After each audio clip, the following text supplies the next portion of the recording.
Hai, saya Adi di sini. Terima kasih yang sudah selalu menonton video-video dari VA Channel. Di video kali ini saya akan sedikit membahas atau mereview sebuah DLMS terbaru dari Paslab tipenya VIR 4800, memiliki 4 input dan 8 output. Untuk prosesor yang digunakan 96 kHz dan 24 bit. Beda dengan versi yang sebelumnya di PAS1 menggunakan prosesor 96 kHz dan 32 bit. Nah, untuk perbedaan prosesornya di sini nanti kita akan compare di video yang selanjutnya. Tapi di sini saya akan membahas untuk DLMS VIR 4800-nya ini ada beberapa fitur yang di sini yang sangat menarik dengan harga yang sangat terjangkau sekali. Di setiap paket pembeliannya ini mendapatkan satu unit DLMS VIR 4800 dan kabel AC cord yang sudah saya pasang di belakang. Kemudian mendapatkan satu USB kabel, USB A atau USB B kabel yang digunakan untuk koneksi dari DLMS ke laptop atau PC. Kemudian mendapatkan satu DVD drive yang di dalamnya ini sudah ada software editor yang bisa diinstal di PC Windows. Manual booknya juga di sini ada. Oke, sekarang saya akan bahas mulai dari DLMS yang di panel belakangnya. Apa aja sih yang ditampilkan di belakang? Di bagian kanan ini ada input channel, ada 4 A, B, C, D dengan XLR female. Dan ini ada penguncinya atau locknya di sini. Jika masuk maka akan terkunci. Untuk melepaskan ini bisa ditekan seperti ini. Dan di bagian outputnya ada 8 XLR output 3 pin. Di sini mulai dari output 1 sampai dengan 8. Kemudian di bagian belakangnya ini ada RS232 dan 485 port yang digunakan untuk koneksi dari PC ke DLMS-nya. Kemudian ada switch di sini, ada power on off-nya. Kemudian ada AC cord input di sini, ini sudah saya pasang. Kemudian di bawahnya ada fuse, di mana ini fuse-nya sekitar 1 ampere di 250 volt. Nah, untuk daya power konsumsinya ini 20 watt. Kita lihat di bagian panel yang ada di depan DLMS-nya. Untuk di bagian panel depan DLMS-nya sebelah kanannya ini ada USB port tipe B yang bisa dihubungkan dari PC ke DLMS-nya untuk kontrol di DLMS-nya ini dengan software yang tadi yang ada di dalam DVD-nya. Dan di bagian panel depannya ini ada beberapa tombol di input, di output, kemudian di bagian menu sini, dan di tengahnya ini ada layar LCD yang sangat membantu sekali untuk menampilkan apa yang sedang disetting di DLMS-nya. Kemudian ada encoder dan juga enter. Jika ditekan ini menjadi enternya, jika diputar ini untuk mengubah setiap parameter-parameter yang sedang kita setup di sini. Nah, saya akan mulai bahas di bagian menu yang ada di sini. Ada 6 menu tombol. Pertama ada utility. Utility ini digunakan untuk yang pertama, jika satu kali klik di sini akan tampil ID number. ID numbernya 1 bisa diubah jika menggunakan beberapa DLMS, bisa diubah atau dibedakan ID numbernya. Kemudian untuk mengubah atau menggeser settingan yang lain, klik up. Nah, di sini tekan up-nya, di sini ada settingan LCD display time. Nah, ini di sini 10 second. Ini berarti setelah 10 second maka display ini akan off atau akan mati. Untuk mengubahnya ini bisa digeser ke kanan hingga 200 second maksimal. Kemudian menu selanjutnya copy channel select.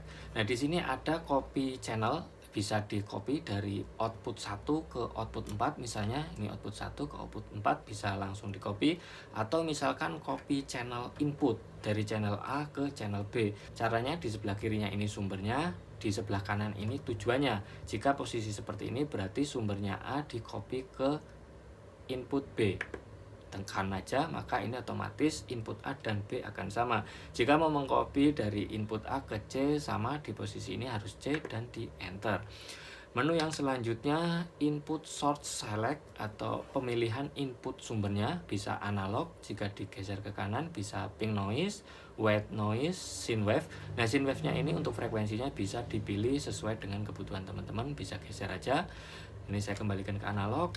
Nah, kemudian di bagian sini ada unit lock atau password. Nah, jadi DLMS ini bisa di password atau dikunci jika tidak mau settingannya ini diganggu oleh orang lain. Kemudian klik lagi, ini kembali ke settingan ID number. Nah, saya exit. Nah, di bawahnya ini ada save. Untuk save atau menyimpan settingan ini bisa di save di sini dari nomor 1 sampai seterusnya. Misalkan di nomor 3, kemudian enter.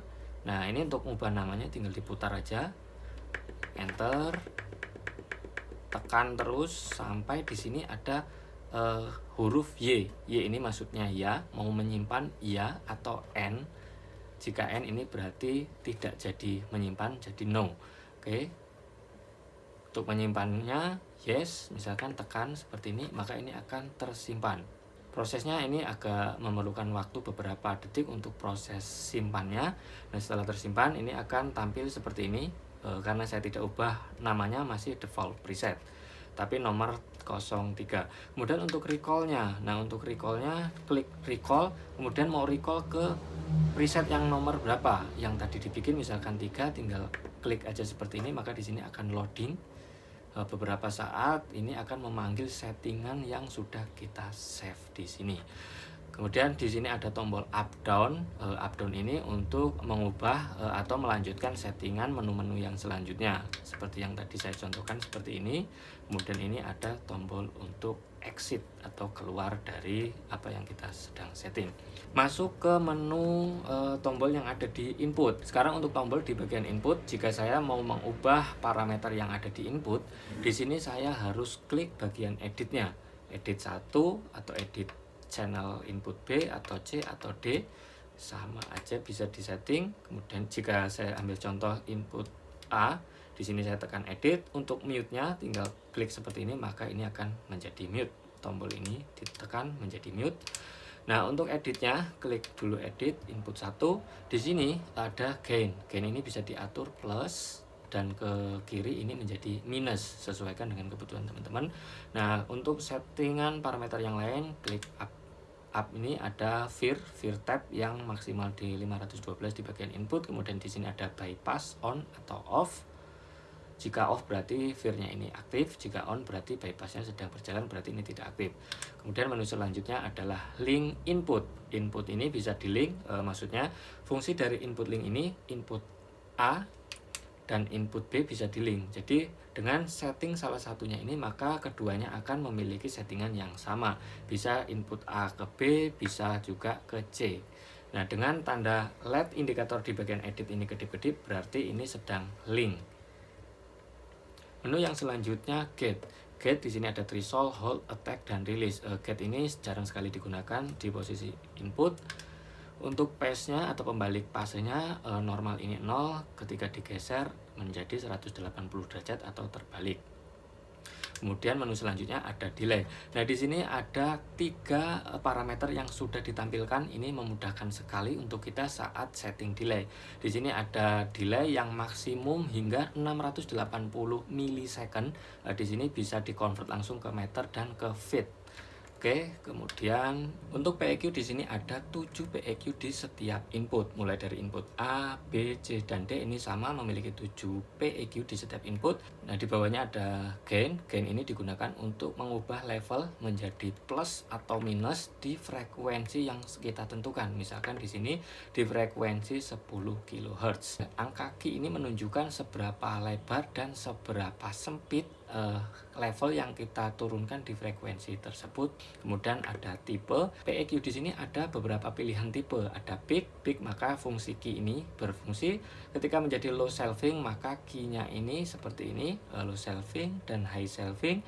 Ada low pass 12 dB dan 6 dB dan high pass 6 dan 12 dB juga. Dan di sini adanya all pass filter 1 dan all pass filter 2. Ini sangat menarik sekali jika bisa menggunakan memaksimalkan di bagian fitur all pass filternya. Kemudian menu yang selanjutnya kembali ke gain, berarti ini sudah habis untuk fitur-fitur yang ada di bagian inputnya. Sekarang saya masuk pembahasan di bagian output. Di setiap output channelnya ini ada tombol mute yang bisa digunakan untuk mute channel. Kemudian untuk tombol editnya bisa digunakan untuk edit setiap outputnya, bisa 1 sampai 8 ini sama, masing-masing ada tombol editnya. Nah, sekarang saya ambil contoh output 1. Di sini ada gain yang bisa dinaik dan turunkan sesuai dengan kebutuhan teman-teman levelnya. Kemudian menu yang selanjutnya output link. Nah, di sini output link fungsinya sama seperti yang di input. Jika di output 1 dan di output 2 dicentang di output 3, maka di sini menjadi kedip, berarti sekarang ini output 1 dan output 3 ini link. Maka dengan setting salah satunya akan mendapatkan settingan yang sama. Kemudian saya lanjutkan ke bagian kompresor. Nah, di bagian kompresor ini ada threshold, R ini rasio, K-Kni, dan attack dan release. Nah, untuk thresholdnya ini bisa disesuaikan berapa batas yang akan di kompres atau di limit. Nah, di sini ada rasio. Rasio ini fungsinya untuk perbandingan berapa rasio dari sinyal yang masuk dan dikeluarkan berapa. Untuk mengubah menjadi limiter, ini putar aja sampai di sini tertulis lim. Berarti ini menjadi fungsi limiter. Jika menggunakan rasio 10 seperti ini, berarti fungsi dari outputnya ini masih menjadi kompresor. Kemudian Kni ini semakin besar angka dB-nya maka akan semakin landai.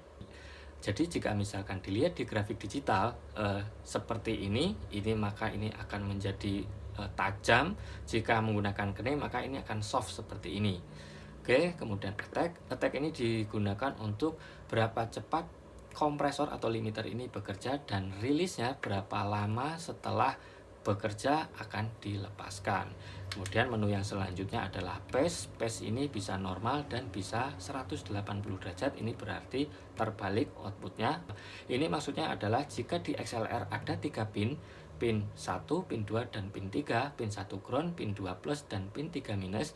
Jika di posisi 180 derajat, maka pin 2 dan pin 3 seolah-olah dibalik. Karena di dalamnya ini ada relaynya yang bekerja ketika inverse-nya ini dikerjakan menjadi 180 derajat. Maka pin 2 dan pin 3-nya akan menjadi terbalik. Kemudian masuk ke menu selanjutnya, adanya delay di setiap output. Nah, untuk delaynya ini maksimum di 680 milisecond sama seperti di input, dan ada 3 parameter yang ditampilkan sama seperti input, milisecond, meter, dan fade. Kemudian menu selanjutnya di sini ada mix. Mix ini digunakan untuk mix atau membalance antara input A, B, C, dan D. Berapa besar nilai desibel atau kekerasan suaranya di sini bisa diatur di bagian mixnya. Mau channel A berapa dB, channel B berapa dB, dan seterusnya. Nah, di bagian mix ini hanya bisa dikurangi, jadi bisanya di minus berapa dB. Nah, saya lanjutkan di mix. Di sini adanya matrix. Nah, matrix ini berfungsi untuk memilih channel input mana yang akan didapatkan di sumber output. Misalkan ini output 2. Nah, misalkan di sini yang dicentang B, maka hanya mendapatkan input B yang diolah di bagian output 2. Nah, jika dicentang menjadi A dan B, maka kedua input A dan B akan diproses masuk ke output 2. Ini perbedaan mix dan matrix. Jika mix adalah menentukan berapa besar level dari input A sampai dengan D, sedangkan matrix pemilihan input mana yang akan dikeluarkan di output berapa. Misalkan di sini output 2. Nah, kemudian selanjutnya adalah crossover.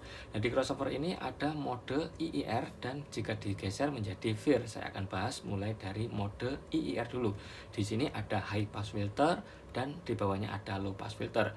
Nah, untuk slope-nya ada beberapa jenis. Ini adalah bezel yang disingkat BL, kemudian ada butterworth yang disingkat BW, ada linkage relay yang disingkat LR. Di bagian high pass filter dan low pass filternya ini jenis slope-nya sama, mulai dari 6 dB sampai dengan 48 dB per oktav.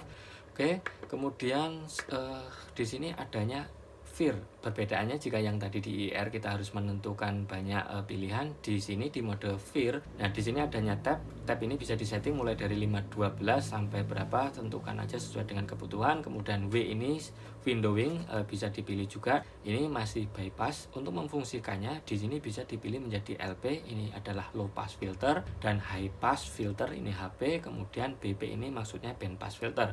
Band pass filter ini bekerja di antara high pass dan low pass filter, jadi di tengah-tengah. Jadi frekuensi bawah dipotong, frekuensi atas dipotong. High pass hanya melewatkan frekuensi di atas titik poinnya, sedangkan low pass hanya membatasi sampai di titik frekuensi tersebut. Di atasnya ini sudah tidak ada frekuensi yang dilewatkan lagi. Sedangkan di band pass adalah frekuensi di antara high pass dan low pass. Contohnya di sini, misalkan ini saya ubah. Jika band pass di sini berarti output 2 ini mengeluarkan frekuensi mulai dari 250 Hz sampai 15,6 kHz. Nah, di sini sebenarnya VIR ada dua pilihan. Yang pertama adalah VIR crossover bawaan dari pabriknya. Yang kedua adanya VIR custom yang bisa dibuat menggunakan aplikasi atau software pihak ketiga, didesain menyesuaikan dengan kebutuhan respon loudspeakernya. Kemudian setelah selesai bisa diimport melalui USB port. Di sini harus connect dengan laptop. Oke, menu selanjutnya di sini adanya PEQ. Nah, PEQ ini di setiap output ada 1 sampai 7 PEQ. Untuk fungsi dan cara kerjanya sama seperti yang di bagian input, saya sudah jelaskan tadi untuk tipenya dan lain-lainnya. Oke, pembahasan kali ini mudah-mudahan bisa dipahami oleh teman-teman semua. Maaf jika penjelasan saya terlalu cepat dan mungkin agak kurang jelas, bisa tanyakan di kolom komentar di bawah video ini. Nah, untuk informasi harga bisa klik link yang ada di bawah deskripsi di video ini. Terima kasih yang udah menonton video ini, sampai jumpa di lain kesempatan.